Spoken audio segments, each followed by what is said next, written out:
கிருஷ்ணகிரியில் காலி மதுபாட்டில் திரும்ப பெறும் திட்டத்தை டாஸ்மாக் ஊழியர்கள் மீது திணிப்பதை கைவிடக் கோரி டாஸ்மாக் சங்கங்களின் கூட்டு நடவடிக்கை குழு சார்பில் ஆர்ப்பாட்டம் நடைபெற்றது.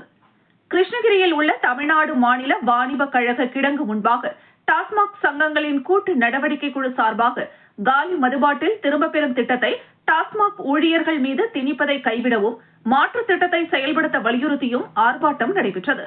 டாஸ்மாக் அண்ணா தொழிற்சங்கத்தின் மாவட்ட செயலாளர் சண்முகம் தலைமையில் நடைபெற்ற ஆர்ப்பாட்டத்தில் பாட்டாளி தொழிற்சங்கத்தின் மாநில அமைப்பு செயலாளர் விநாயகன் மற்றும் மாநில செயலாளர் அப்துல் கலீல் ஆகியோர் கலந்து கொண்டு கண்டன உரையாற்றினர்.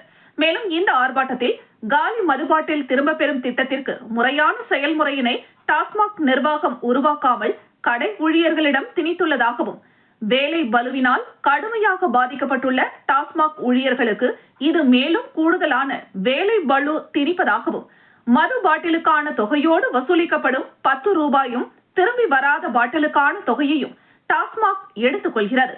இதனால் ஊழியர்களும் நுகர்வோரும் பாதிக்கப்படுகின்றனர் எனவும், நீதிமன்றத்தில் தாக்கல் செய்யப்பட்டுள்ள பொதுநல வழக்கு இறுதி உத்தரவு பிறப்பிக்கும் வரையில் காலி மதுபாட்டில் திரும்ப பெறும் திட்டத்தை நிறுத்தி வைக்கவும், ஊழியர்களின் தலையில் திணிப்பதை கைவிடவும் மாற்று திட்டத்தை உருவாக்கி அமல்படுத்த வலியுறுத்தியும் கண்டன கோஷங்கள் எழுப்பினர்.